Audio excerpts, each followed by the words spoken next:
Hello ভাইয়া আপুরা, সবাই কেমন আছেন? আমি আলহামদুলিল্লাহ আপনাদের দোয়ায় আল্লাহর রহমতে অনেকটা ভালো আছি। আজকে আবার চলে আসলাম একটা লং ভিডিও নিয়ে। আসসালামু আলাইকুম। প্রতিদিন একেকজন একেক রকমের লং ভিডিও হয়। আজকে লং ভিডিওটা আমি আমের ঝুরি আচার কিভাবে দেই সেটাই। আসলে কাউকে শেখানোর জন্য না, আমি কিভাবে দেই সেটাই সবাইকে দেখানোর জন্য। আসলে ভিডিওটা করতে চাইনি, কিন্তু নাইমা আপুকে বলছিলাম আজকে আমি ঝুরি আচার দেব। সে বলছিল, আপু তুমি কেমন করে দাও? একটু আমাকে দেখিয়ে দিও। তুমি ভিডিওটা বানিও। সেই জন্যই ভিডিওটা আমার করা। এইরকম প্রথম আমি আমটা ছুলে এরকম কাঁটার দিয়ে আমি একদম কুচি, কুচি করে কেটে নিচ্ছিলাম। এটা কুচি, কুচি করলেও কিন্তু একটু থাকতে হবে, শক্ত, শক্ত লম্বা, লম্বা এরকম হলে তাহলে আচারটা একটু শক্ত থাকবে। সেই জন্যই এটা একটু ভালো থাকতে হবে। একদম যেন বুজরি না হয় সেইজন্য। আসলে এটা কাটারের মধ্যে কথা, এরকম কাটার মানে সব জায়গায় পাওয়া যায় না। এই কাটারটা আমার হাসব্যান্ড মালয়েশিয়া থেকে আনছিল। এইজন্য এই কাটার আমি এখন এদিকে আমি পাচ্ছি না। খুবই সুন্দর, কাটলে অনেক ঝরঝরা আর অনেক লম্বা, লম্বা হয়। তারপরেও আমার কাটারটা অবশ্য ভেঙে গেছে, এইজন্য বেশি ভালো করেও আমি করতে পারছি না। তো আমি প্রথমে এরকম বুজরি করে নিচ্ছিলাম। নেওয়ার পরে লবণ দিয়ে কিন্তু এটা আমি মেখে রাখবো। আমি কিভাবে করি নাইমা আপু তুমি একটু দেখে নিও। আমি একটু গল্প করতেছি আর কিন্তু দেখাচ্ছি। এই দেখো বুজরি করা হয়ে গেছে। তারপর আমি লবণ দিয়ে এভাবে মেখে রাখবো। একটু সময় মেখে রাখলে দেখবে অনেকটা রস বের হয়ে গেছে। সেই রসগুলো সব চিপে ফেলে দিতে হবে। তাহলে এই আচারটা ঝরঝরা আর শক্ত হবে।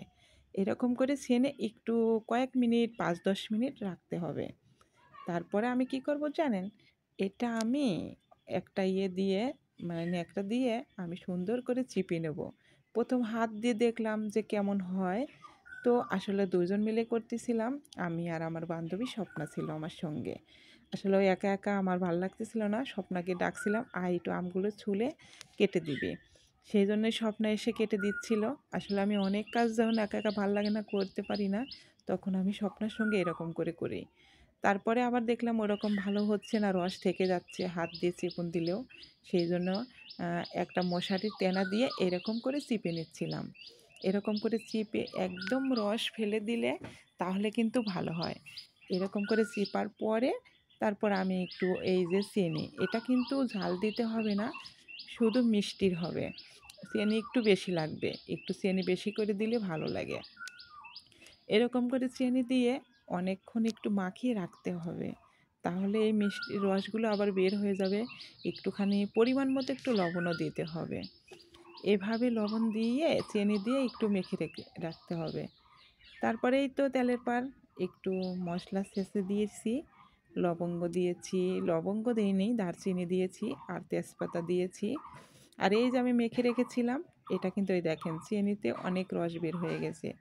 এটা আমি তেলের পার দিয়ে দিচ্ছিলাম।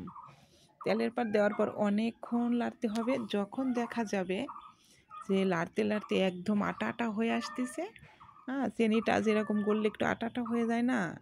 এরকম হয়ে আসবে, তখন ভাববো যে আমার এইটা হয়ে গেছে। এটা কিন্তু এরকম করে লাড়তে, লাড়তে তারপর যখন দেখবো হওয়ার দিক হয়ে গেছে, তখন এটা কি করতে হবে? তুলে কিন্তু একটু রোদে দিতে হবে। এখন কিন্তু দেখা যাচ্ছে গলে গেছে, এটা কিন্তু আসলেও গলে নাই। এটা এরকম করে ঢিসে তুলে আমি রোদে দেবো। রোদে দিলে একদম ঝরঝরে হয়ে যাবে।